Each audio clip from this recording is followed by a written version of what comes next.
Episode 5. Really சாரிங்க, நாங்கள் இப்பவே எங்கள் டேபிளுக்கு போகிறோம். சந்தனாவின் ஆபீஸ் ஸ்டாஃப்ஸ் அவளிடம் மன்னிப்பு கேட்டுவிட்டு அங்கிருந்து விரைந்து சென்றனர். அவர்கள் பேசியதை கேட்டு மிகுந்த மன உளைச்சலுக்கு ஆளான சந்தனா வேகமாக தன்னுடைய ஆபீஸ் ரூமிற்கு திரும்பி வந்து கதவை மூடினார். அந்த கதவில் சாய்ந்து தன்னுடைய வாழ்க்கையை நினைத்து அப்படியே அழத் தொடங்கினார். ஹரிஷ் கண்டிப்பா ஒரு முட்டாள் இல்லைன்னு எனக்கு நல்லா தெரியும். ஆனா அது அவனுக்கும் புரியணும்னு தான் ஆசைப்படுறேன். எங்களுக்குள்ள இருக்கிற இந்த ரிலேஷன்ஷிப்பை காப்பாற்ற நான் எவ்வளவோ போராடிட்டு தான் இருக்கேன். பட் என்னால முடியல. என்ன ஆனாலும் சரி, அவ்வளவு சீக்கிரம் நான் அவனை கைவிட்ட மாட்டேன் என்று தனக்குள் பேசியபடி அழுது ஓய்ந்தாள் சந்தனா. அதே சமயத்தில் வீட்டிற்குள் நுழைந்த ஹரிஷ் அவனுடைய மாமியார் திலகா ஹால் சோஃபாவில் அமர்ந்து டிவி பார்த்து கொண்டிருப்பதை பார்த்தார். அவன் உள்ளே வரும் சத்தம் கேட்டதும் திரும்பி பார்த்த அவர், ஹரிஷ் இங்க வா, உங்ககிட்ட ஒன்று கேட்கணும் என்று அழைத்தார். ஹரிஷும் கண்களை குழப்பத்துடன் அவருக்கு பக்கத்தில் சென்றார். ஹரிஷ், உனக்கும் சந்தனாவுக்கும் கல்யாணம் ஆகி 2 வருஷம் ஆகுது. ஆனா இன்னும் ஒரு பேரப்பிள்ளை எங்களால பார்க்க முடியல.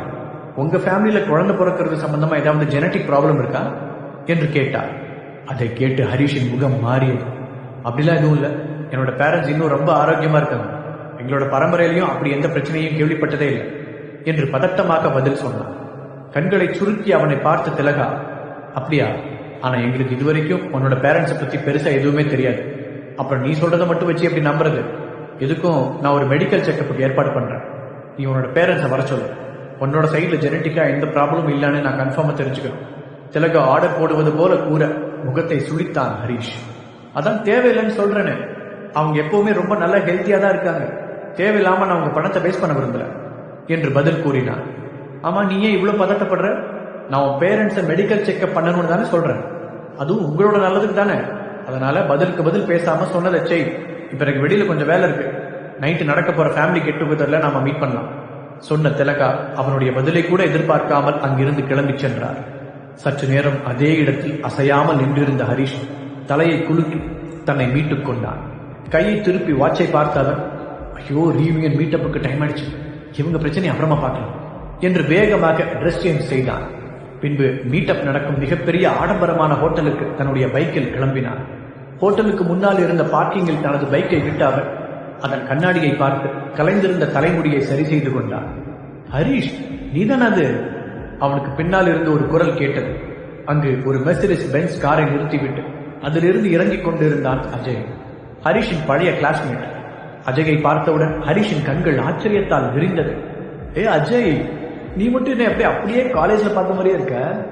உனக்கு வயசே ஆகாதடா. அதுவும் இல்லாம அப்ப மாதிரியே இப்பவும் பாப்புலரா இருக்கன்னு வேற கேள்விப்பட்டேன். எப்படா என்று வியப்பு மாறாமல் கேட்டான் ஹரிஷ். இந்த விஷயத்துல நான் ரொம்ப லக்கின்னு நினைக்கிறேன். அஜய் சிரித்துக்கொண்டே விளையாட்டாக்க பதில் சொன்னான். கேட்கவே ரொம்ப சந்தோஷமா இருக்கு. அப்புறம் உன்னோட கார் ரொம்ப பியூட்டிஃபுல்லா இருக்குடா. ஹரிஷ் திறந்த மனதுடன் பாராட்டினான். அப்போது ஹரிஷின் பைக்கை கவனித்த அஜய், நீயும் மாறாம எப்பவும் போல வினோதமா தான் இருக்க. உண்மையாவே இந்த வண்டியிலேயே இவ்வளவு தூரம் வந்த என்று கேட்டான். ஆமா, என்னோட சொந்த பணத்துல நான் ஃபர்ஸ்ட் வாங்கின திங்ஸ்ல இதுவும் ஒண்ணு. யாராவது ஒருத்தர் வாங்கி கொடுக்கறத விட நம்மளா சம்பாதிச்ச ஒரு பொருளை வாங்கும்போது அது இன்னும் எக்ஸைட்டிங்கா இருக்கும் ஹரிஷ் சந்தோஷத்துடன் கூறினார். அதை கேட்டு தோள்களை குலுக்கிய அஜய், கூல் ஸ்டோரி ப்ரோ, சரி உள்ள போலாமா? யாரெல்லாம் இன்னும் அப்படியே இருக்கா, யாரெல்லாம் வயசாட்டாங்கன்னு பார்ப்போம் என்று சொல்ல ஹரிஷும் அவனுடன் சேர்ந்து சிரித்து பேசிக்கொண்டே உள்ளே சென்றான். ஹரிஷும் அஜயும் ஒன்றாக உள்ளே வருவதை அங்கே இருந்த எல்லோரும் ஆச்சரியத்துடன் பார்த்தார்கள். அஜய், இவ்வளவு நாள் கழிச்சு உன்னை பார்க்கறதுல ரொம்ப சந்தோஷம். கூட்டத்தில் பழக்கமான குரல் ஒன்று கத்த அங்கிருந்த மற்றவர்களும் அஜயுடன் பேச ஆர்வம் காட்டினர்.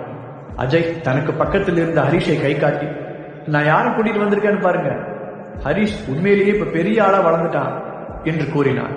உடனே அவர்கள் ஹரிஷை பார்த்து தங்களுக்குள் கிசுகிசுக்க தொடங்கினர். ஹரிஷ் காலேஜ் படிக்கும் போதே யாருக்குறையும் பெருசா ஒட்டாம தான் இருப்பான். ஆனா இப்ப என்னமோ அஜய் மாதிரி ஒருத்தன் கூட சேர்ந்து வரான். ஒருவேளை நமக்கு தான் அவனை பத்தி சரியா தெரியலையோ? நானும் அப்படிதான் நினைக்கிறேன் என்று ஒருவருக்கொருவர் பேசிக் கொண்டார்கள். அந்த பார்ட்டி ஹாலில் இருந்தவர்களை ஒரு முறை பார்வையால் வலம் வந்த ஹரிஷ், இங்க வந்திருக்கிறதுலயே நான் தான் ரொம்ப சிம்பிளா ட்ரெஸ் பண்ணிருப்பேன் போலயே. இதை பார்த்தா இவங்க எல்லாரும் என்ன குறைச்சுதான் இடம் போடுவாங்க மனதிற்குள் நினைத்த ஹரிஷ் அஜயிடம் திரும்பி, சரி அஜய், நான் போய் உட்கார்றேன், நம்ம அப்புறமா பேசலாம் என்றார். ஓகே ஹரிஷ் பதிலளித்த அஜய் அவனின் நண்பர் கூட்டத்தில் கலந்தான். அங்கு காலியாக இருந்த ஒரு சேரில் அமர்ந்த ஹரிஷ் தன்னுடைய கிளாஸ்மேட்டுகளை சந்தோஷமாக பார்த்தான். பின்னால் அமர்ந்து அங்கு நடக்கும் எல்லாவற்றையும் அமைதியாக கவனிப்பது அவனுக்கு மகிழ்ச்சியை தந்தது. அப்பொழுது திடீரென்று அந்த இடம் பரபரப்பாக அவர்களின் கிளாஸ்மேட் ரித்திகா உள்ளே வந்து கொண்டிருந்தாள். வாவ், இவ ரொம்ப அழகா இருக்காளே. ஆமா, காலேஜ் படிக்கும்போது இவதான் கேம்பஸ் பியூட்டியா இருந்தா. நம்ம காலேஜ்லயே அவன் தான் ரொம்ப அழகும் கூட. இப்பவும் அப்படிதான் இருக்கா நினைத்த ஹரிஷ் அவளுக்கு ஹாய் சொல்வதற்காக எழுந்தான். ஆனால் அவனுக்கு முன்பாக முந்திக் கொண்ட அஜய் நேராக ரித்திகாவிடம் சென்று, ஹாய் ரித்தி, என்ன மறந்துட்டியா என்று கேட்டான். அவனை பார்த்து பிரைட்டாக ஸ்மைல் செய்த ரித்திகா, அஜய் நீ கொஞ்சம் கூட மாறவே இல்லை என்று கூறினாள். பதிலுக்கு சிரித்த அஜய், அது ஏதோ ஒரு மோசமான விஷயம் மாதிரி சொல்ற என்றான். அவனை பார்த்து தலையை சாய்த்து அழகாக சிரித்த ரித்திகா, நம்ம காலேஜ் படிக்கும் போது டேட் பண்ணிட்டு இருந்தோம், ஸோ அது ஒன்றும் அவ்வளோ மோசமான விஷயம்லாம் இல்லை கிண்டலாக கூறினாள். ஆமா, அதெல்லாம் பியூட்டிஃபுல்லான மெமரிஸ். இப்ப நினைச்சாலும் அந்த நாள்லாம் திரும்பி வராது. ஆனா நீ இப்பவும் ரொம்ப அழகா தான் இருக்க. சரி, இப்ப என்ன பண்ணிட்டு இருக்க என்று கேட்டான் அஜய். பெருமையாக அஜயை பார்த்த ரித்திகா, சொன்னா கொஞ்சம் கிளீஷேவா தான் இருக்கும், இப்பவே அதை சொல்றது சரியான்னு கூட எனக்கு தெரியல. ஆனா ஒரு பெரிய மீடியா கம்பெனியில கான்ட்ராக்ட் சைன் பண்ண போறேன் என்றார். நிஜமா சொல்றியா? கங்க்ராட்ஸ். அப்ப கூடிய சீக்கிரம் ஃபேமஸ் ரித்திகா என் ஃப்ரெண்டு தானே எல்லார்கிட்டையும் சொல்ல போற. அஜய் அவளை பாராட்ட ரித்திகாவின் கன்னங்கள் சிவந்தது. ஆக்சுவலா இன்னும் அபிஷியலா சைன் பண்ணல, பட் பேச்சுவார்த்தைலாம் பாசிட்டிவா தான் போயிட்டு இருக்கு. ஸோ கூடிய சீக்கிரமே அந்த நல்ல விஷயம் நடக்க போகுதுன்னு நினைக்கிறேன். ரித்திகாவும் சந்தோஷமாக கூறினார். கண்டிப்பா ரித்திகா, உன்னை போய் யாராவது ரிஜெக்ட் பண்ணுவாங்களா சொல்லிவிட்டு அஜய் சிரித்தான். அப்பொழுது ஹரிஷுக்கு பக்கத்தில் ஒரு பெண்கள் கூட்டம் வந்து அமர்ந்தது. அதில் ஒரு பெண் மற்ற பெண்களை பார்த்து, ஏய், ரித்திகா ஒரு ஸ்டாராக போறான்னு கேள்விப்பட்டேன். ராஜேஸ்வரன் குரூப்ஸை சேர்ந்த தியானா மீடியா கம்பெனியில தான் அவள் கான்ட்ராக்ட் சைன் பண்ண போறானா என்று கிசுகிசுப்பாக கூறினார். அப்படியா? அந்த மீடியா கம்பெனி நம்ம கண்ட்ரிலேயே one of the biggest company. Rithika அதுல சைன் பண்ண போறானா? கூடிய சீக்கிரமே அவன் ரொம்ப பெரிய ஆளா வரப்போறான்னு அர்த்தம். எதுக்கும் நான் இப்பவே அவகிட்ட ஆட்டோகிராஃப் வாங்கி வச்சுக்கிறேன் சொல்லிக்கொண்டே ஒரு பெண் எழுந்தாள். அதை பார்த்த மற்ற பெண்களும், இது நல்ல ஐடியாவா இருக்கே, இப்பவே அவகிட்ட ஆட்டோகிராஃப் வாங்கி வச்சுக்கிட்டா பின்னாடி அது ஒர்த்தா கூட ஆகலாம். அந்த 3 பெண்களும் எழுந்து ரித்திகாவின் அருகில் சென்றனர். ரித்திகா, எங்களுக்கு உன்னோட ஆட்டோகிராஃப் வேணும் அவர்கள் கேட்க, ரித்திகாவும் சிரித்துக்கொண்டே அவர்களுடன் உரையாடினார். இதையெல்லாம் பார்த்த ஹரிஷ், உண்மையிலேயே இது ரித்திகாவுக்கு ஏத்த ஜாப் தான். சின்ன வயசுல இருந்து அவளோட கனவை விடாம வச்சுக்கிறதுக்கு நான் ரொம்ப சந்தோஷப்படுறேன். நிஜமாவே தியான மீடியா கூட தான் அவள் சைன் பண்ண போறானா, அவளை பத்தி நாம இன்னும் கொஞ்சம் நல்லா தெரிஞ்சுக்கணும். எப்படி இருந்தாலும் நாளைக்கு மார்னிங்ல இருந்து நான் தான் அந்த கம்பெனியோட அஃபிஷியல் ஓனர். அப்படி இருக்கும்போது என்னோட கிளைண்ட்ஸோட ஒரு நல்ல ரிலேஷன்ஷிப்பை பில்ட் பண்றது கம்பெனியை ஸ்மூத்தா நடத்த ஹெல்ப்ஃபுல்லா இருக்கும்ல. ஏன்னா அவன் யோசித்துக் கொண்டு இருக்கும் போதே ரித்திகாவும் அஜயும் ஹரிஷுக்கு சற்று தொலைவில் வந்து அமர்ந்தனர். தனக்கு ரைட் சைடில் சற்று தூரத்தில் அமர்ந்திருந்த ரித்திகாவை பார்த்த ஹரிஷின் முகம் மலர்ந்தது. நம்ம தான் அந்த கம்பெனியோட ஓனருங்கிற விஷயத்த என்கிட்ட சொல்லலாமா? எப்படி பார்த்தாலும் நாங்க சேர்ந்துதான் ஒர்க் பண்ண போறோம். ஸோ ஃபர்ஸ்ட் அவ கூட நான் ஒரு ஃப்ரெண்ட்ஷிப் உருவாக்கிக்கணும்.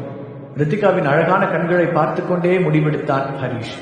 த ஃபேமஸ் தியானா மீடியா கம்பெனியை இனிமேல் தான் நடத்தப் போகிறேன் என்பதை நினைத்து ஹரிஷுக்கு எக்ஸைட்டிங்காக இருந்தது. அதிலும் அவனுடைய பழைய கிளாஸ்மேட் ரித்திகா அங்கு இணைந்து பணிபுரிய போவதை அறிந்ததும் உற்சாகமாக உணர்ந்தான். அதனால் அதை பற்றி அவளுடன் பேசலாம் என்று ரித்திகாவிற்கு லெப்ட் சைடில் காலியாக கிடந்த சேரில் உட்கார போனான் ஹரிஷ். அப்போது, சாரி, இந்த சீட்டை என்னோட பெஞ்ச்மேட் ஜெசிகாவுக்காக ரிசர்வ் பண்ணி வச்சிருக்கேன் என்று அவன் முகத்தை கூட பார்க்காமல் கூறினாள் ரித்திகா. ஆனா ஜெசிகா ஆல்ரெடி அங்க உட்கார்ந்திருக்காளே. ஹரிஷ் அவர்களிடமிருந்து 4-5 வரிசை முன்னால் உட்கார்ந்திருந்த பெண்ணை கை காட்டி கேட்டான். அவனின் முகம் குழப்பத்தால் நிறைந்திருந்தது. இப்போது நேரடியாக அவனை பார்த்து முகத்தை சுழித்த ரித்திகா தன் மூக்கை மூடிக்கொண்டே, உன்கிட்ட இருந்து ஒரு வித்தியாசமான ஸ்மெல் வருது, அது எனக்கு அன்கம்ஃபர்டபுளா இருக்கு, அதனால நீ கொஞ்சம் சீட்டு மாறி உட்கார்ந்தா நல்லா இருக்கும் என்று முகத்தில் அடித்தார் போல் கூறினான். ஹரிஷ் திகைத்து போனான். அவன் இங்கு வருவதற்கு முன்புதான் குளித்து டிரெஸ் மாற்றி இருந்தான். இவளுக்கு நிஜமாவே மூக்கில் ஏதாவது பிரச்சனை இருக்கணும் நினைத்த ஹரிஷ் ஏதோ சொல்ல வந்தான். அதற்குள் அங்கிருந்து அவருடைய மற்ற கிளாஸ்மேட்டுகள் அவர்கள் பங்கிற்கு அவனை இன்சல்ட் செய்து சிரிக்கத் தொடங்கினர். மகிழ்ச்சியாக அந்த பார்ட்டிக்கு வந்த ஹரிஷின் முகம் கோபத்தில் இறுக்கமாக மாற ஆரம்பித்தது.